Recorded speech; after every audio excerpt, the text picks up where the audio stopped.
Hello and welcome. I'm Blessings Wynn. I will be your host throughout the series, A Wolf in Sheep's Clothing. This series brings the New Age and its perilous practices to the forefront of discussion. Today's guest is a man who describes himself as a former secular Jew and Kabbalah occult practitioner. Today, Olle Litvac stands victorious over the occult. He's here to share his testimony. From the New Age to a new life in Jesus. Welcome, Brother Oleg. It's so nice to have you here. Thank you, Blessings. Glad to be here. Well, let's get started. I want to know more about your Jewish background and how that developed your spirituality. Sure. I was actually born in Ukraine, in the former Soviet Union. And my family and I, while we were technically Jewish, we were only so ethnically. Mm-hmm. And we were allowed to leave to come to the U.S. because at that time there was a program that existed to allow Soviet Jews to leave to go to Israel. We worked it out so that instead of going to Israel, we came to the U.S. And just a little bit of background, most Soviet Jews, as well as any other group from any other faith, mm-hmm. were part of that group by name only. Right. They didn't really ascribe to it in any way because at that time the Soviet Union was a communist country and there was no faith of any kind, and in fact you were discouraged from practicing your faith, oftentimes by threat. Mm-hmm. And so when we came to the US, we didn't really have much of a faith, but because our sponsoring group were Jewish, they voluntold me to go to a Jewish school, which is called a yeshiva. And the yeshiva is run like a regular school. You know, you have your math, your reading, and all of the other regular subjects. But then in addition to that, there's religious instruction. And the religious instruction, it is of the kind that some would describe as, at least in my case, legalistic. Meaning you were taught, okay, if you do these things, these are good works, they're added to your credit. Right. And they outweigh, hopefully, the bad things you've done. And so you never quite knew where you stood with God, because do I have enough to outweigh the bad things? Or do I need to do more good things? And oftentimes those good things came not necessarily in the way of what we would describe as good works, like feeding the poor, but it would be more like saying rote prayers or following certain rituals. And oftentimes these prayers or rituals, you didn't know what they meant. You didn't even, I didn't know Hebrew, but we were taught to pray these things in Hebrew. And so it left me with a bad taste in my mouth. In addition, because when I came home from school, my parents were totally secular, so I'd go from school where they were teaching us all these things and come home and have my kielbasa sandwich. Right. And Sabbath consisted of Saturday morning cartoons, mm-hmm. and there was a lot of dissonance there. Right. And the dissonance eventually made me question, well, what am I really doing in this school? I don't really believe in any of it. My parents don't either. Why should I keep going there? And at this time, we had moved from where we originally moved to, which was Rhode Island, to New York City. And I decided to go to public school. And so I left my Jewish school mm-hmm. and went to public school.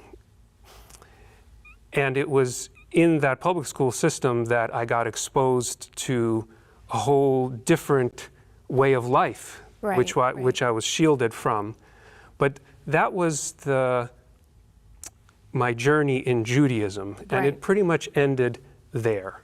So tell me, after you went from having such an extreme Jewish experience to now a public school setting, what was, say, the limbo in your spirituality at this particular junction in your life? Yeah, it's a great question. At this point, I really didn't want to have any kind of religion in my life at first, mm-hmm. and I was very happy to get away from that. But what I noticed, of course, was that in place of that, there were all these other things that were happening around me because, and I'm not saying all public schools are like this, but at least the public schools I went to, the kids there, many of them came from broken homes. I see. And so they brought, you know, the violence, the sex, the drugs, and all of that into the school. And I was really out of my element there, and I didn't know what to do with it all. So I kind of withdrew to myself. There were a few other kids who were kind of in my boat. We all kind of banded together. And we essentially moved from that bad environment to create our own environment, and part of that involved the occult. I see. So would you say that there was a particular thing that you guys shared in common that drew you to the occult? And if so, what would that be? Yeah, there were several things, one of which was music. And at that time it was hard rock, heavy metal music. It spoke to where we were. It played into the angst that we felt about, we don't belong here, what are we doing here? There was a lot of anger to it. And not just anger, but also it gave you kind of a feeling of power. I see. So would you say, when you say heavy music, heavy metal music, for the people in our audience that don't know what exactly that is, could you describe that medium? Yeah, it is essentially, if you think of just your regular rock music, think of it as that, but louder, more distorted, angrier, with instead of singing, oftentimes shouting. The themes are much darker and often revolve around anger, violence, and the occult many times. And you know, some of the bands that we were into, even the names suggested that. Like for instance, Black Sabbath, Iron Maiden, which is a torture device, and these kinds of bands like that. They're overtly blasphemous. I mean, Black Sabbath. You know? Exactly. And someone who's not familiar with what the Sabbath mean may overlook that and then begin to have some, you know, second thoughts about who they subscribe to in terms of their faith and their belief. Exactly. So you found this to be true for you and your friends. And where did that take you? Did that open other gateways for you? Were there messages in the music that took you to other places? For sure. It was a very blasphemous message, as you said. So it was definitely anti-God. And some were even more toward the occult and even Satanism, some of them. Okay. We tended to shy away from the very, very dark stuff, but even so, even the lighter heavy metal was still pretty bad. And it wasn't just the music, though, although that was definitely a contributing factor. It was a whole constellation of things together. We started to get into role-playing games like Dungeons and Dragons, which have a lot of occultic themes in them. Indeed. We got into a lot of fantasy literature, which is very similar in that way. Right. And all of that together really gave us an appetite for it. And then all that was left was to have something come to satisfy that appetite in a more overt manner.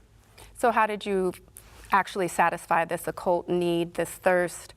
Did this take you from music into actually practicing? And if so, what were the tools and the mechanisms that you used to explore that spiritual realm? Yeah. One of my friends one day came to me and said, "Hey, I got this book. It's pretty amazing." And he was also, like me, a Jewish kid who's getting into all of this stuff. Yes. And he said, this book that talks about the combination of the occult and Judaism, and it does it through this thing called Kabbalah, which I had never heard of, but supposedly it was this mystical branch of Judaism that kind of fills in a gap there that supposedly is missing. And it acted as a gateway because... So is this the same religion that I see many of, like the Hollywood celebrities, they'll have like a little red string tied around their wrist? Yeah, and for a while it was very popular. I think even Madonna was into it for a while. Right.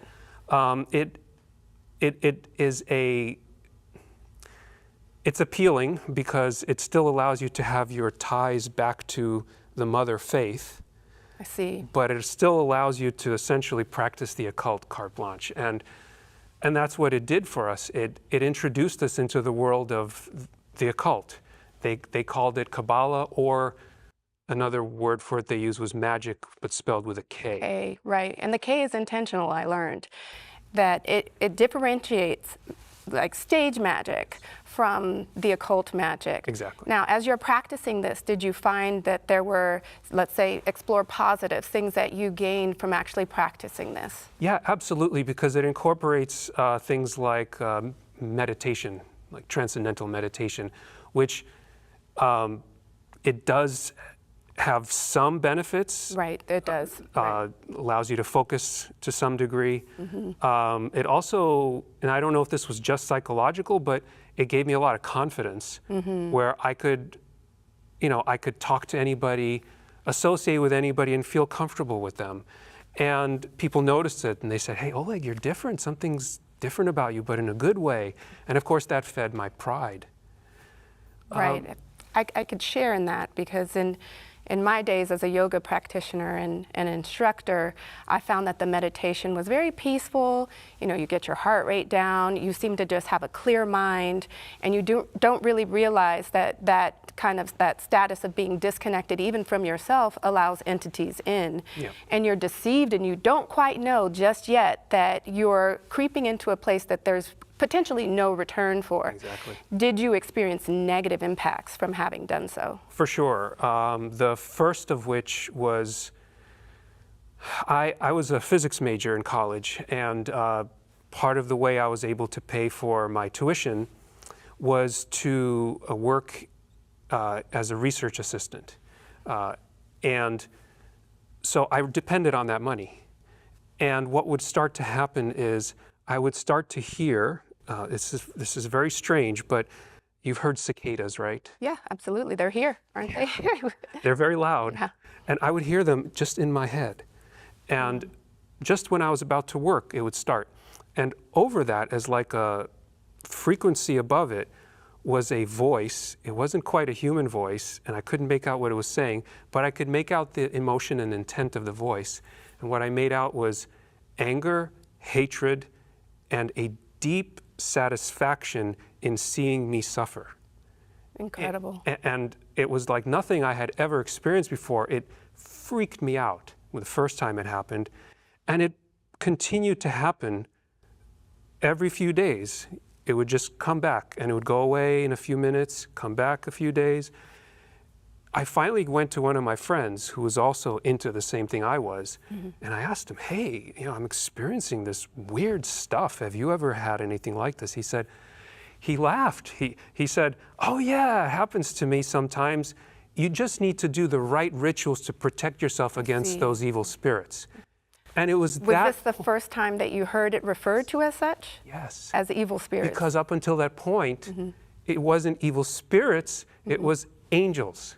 Angels. And I thought, what in the world? Of course, evil spirits are angels. I didn't know that. Fallen angels, I didn't know there are two different classes at that time. And when he told me that, it was just like this punch in the head that I realized, whoa, what am I messing with here? So now there's a demarcation between ignorance and now informed consent. Did you find that even now that the light bulb had clicked on, that you were able to thwart the efforts of this entity possessing you, or was it just doing what it was going to do? So what I did is I dialed back all the stuff I was into just what I called the light stuff, yoga, light stuff, meditation, but not any of the rituals. And it actually did help to some degree. It happened less often. It still happened from time to time, but other things happened in its place. And actually, the one that really sealed the coffin for me of the occult was when I had worked at a New Age bookshop. I actually worked at a New Age bookshop at one point toward the end.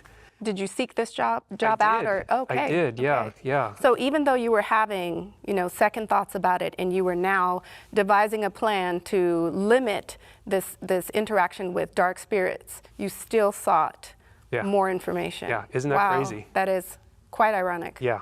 That speaks to the pull and the power of this. Yes. Right? Yes. Yes. I didn't want to let go of it. I just wanted to get rid of the bad effects. I see. And so I worked at this new age bookstore, and my boss, she would have these, they're not really seances, but they're kind of like channeling sessions where she would play this tape of this person who would channel an alien entity, as they called it. And this alien entity was supposed to talk about the secrets of the universe. And while we were listening to that, we would also meditate so that we could focus better. Interesting. And I did that a few times, and then I noticed I would get these weird fits of anger. They would just well up within me. And one time I had been talking to my dad on the phone. We got into an argument about something. I don't even remember what now, but I started to just light into him. I was just so angry, and I blanked out. And the next thing I know, when I came to, the phone was I had hung up the phone, and then it rang, and my mom called me and said, "What did you just say to your dad? I've never seen him this upset before." And I couldn't tell her because I didn't know. I don't remember what I told her. Experience, right? I thought, oh my goodness, what am I doing? Right. What have I done here? Yeah, exactly.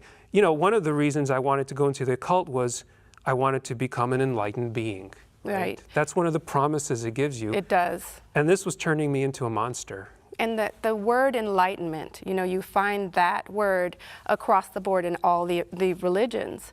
And the thing that's really interesting about it is, of course, we have curiosity and we have this innate desire and this hole, this emptiness that we need filled. And the counterfeits are out there. And you dabble in these things and the hole actually gets bigger and more gaping.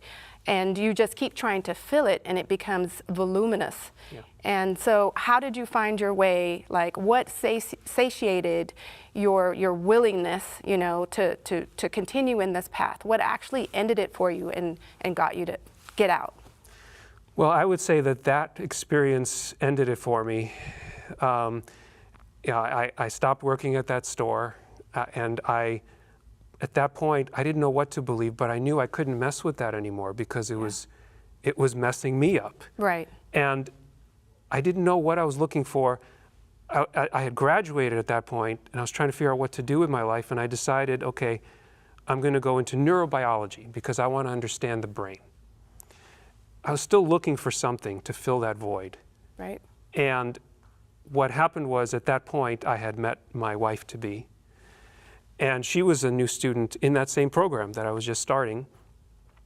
And I discovered that she was a Christian, which I wasn't a fan of Christians up until Especially that coming point. from a Jewish background, right? From a Jewish background and from a New Age background. Yep. But she just intrigued me. She was so different in a good way.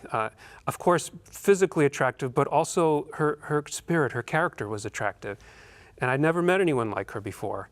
I didn't even know how to pronounce the denomination she belonged to, Seventh-day something or other. Right. And it didn't make a whole lot of sense to me at first. I was like, wait, Christians who keep the Sabbath, how is that a thing? I thought only Jews kept the Sabbath and Christians go to church on Sunday. She was patient with me. She explained things to me, but I started to read some of the books in her library. And I read some of the books from C.S. Lewis, who really helped me understand the philosophical basis for Christianity. I started to read the Bible, which up until that point I had never really done.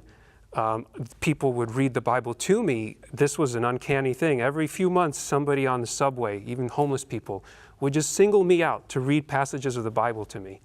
And I never understood that. The Holy Spirit. Yeah, exactly. It was the Holy Tugging on your Spirit heart, planting little seeds. And now they were starting to germinate.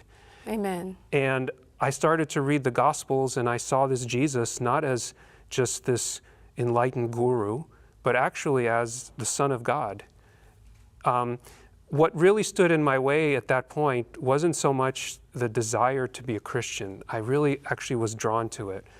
It was, I was a scientist, and I wanted to have a concrete basis for my faith. And I felt like I needed to know that the Bible was real and that Jesus was the Messiah. I needed something verifiable. And God actually answered that prayer.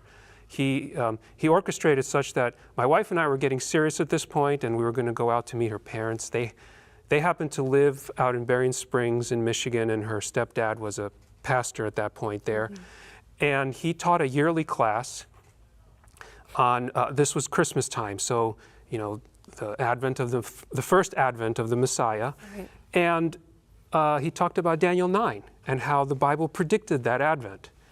And he went through it in detail and showed all the dates. And he said, look, if you want to, you can go verify the dates. Go get an encyclopedia.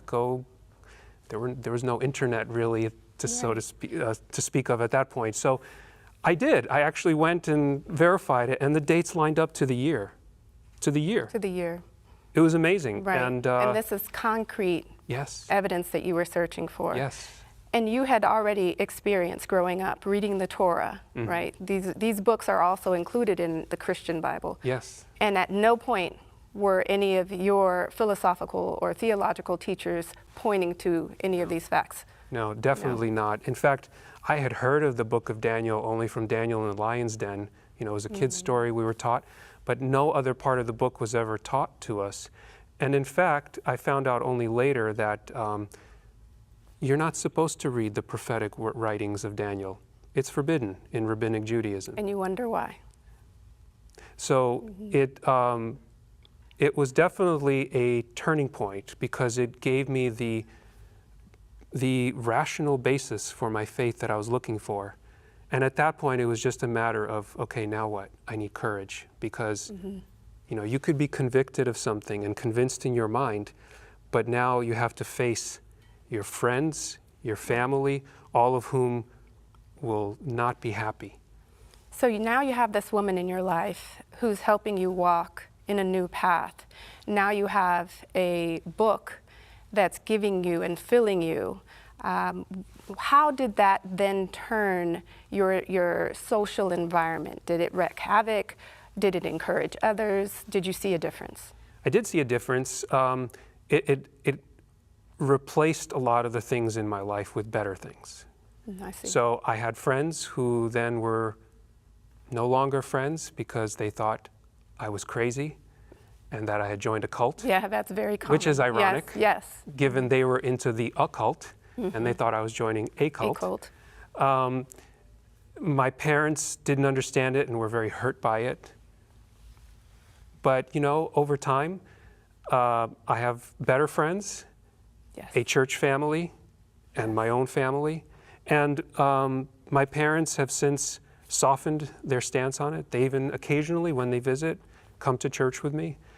And so I would say that I consider all of my former life loss.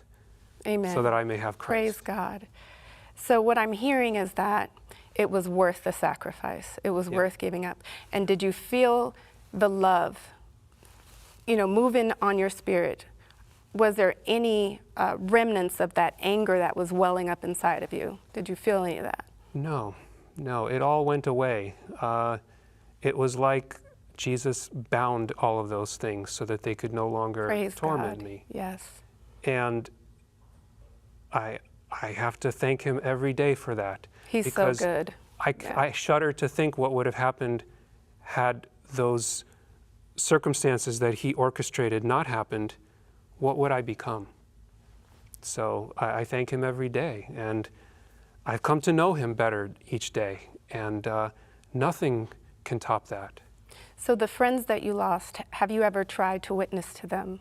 Yeah, I have. It didn't work out. It didn't? It didn't work out. Now, why do you think that it worked for you, but it didn't work for them? So I would say part of that is actually, if I were honest, on me. Mm-hmm. Because, you know, God is very patient with each of us. He knows where we are. He knows how to reach us, and he doesn't push us too hard. True. He doesn't throw everything at us all at once. And unfortunately, people aren't like God, and I certainly wasn't. I discovered this new truth, and I thought, I'm going to save my friends, mm-hmm. and I just came at them with you know, both guns blazing. Bible thumping. Yes, yeah. here are the proof Yeah. texts. Here are all the things you should and shouldn't do. And they were like, you're nuts. And, you know, now I've learned to tone it down. Jesus's method is to get to know people first, mingle with people. Right, get on their level. Yes. Right, see them for where they are. And And show them that you care about them as a person first, not just as a, you know, a feather in your cap. And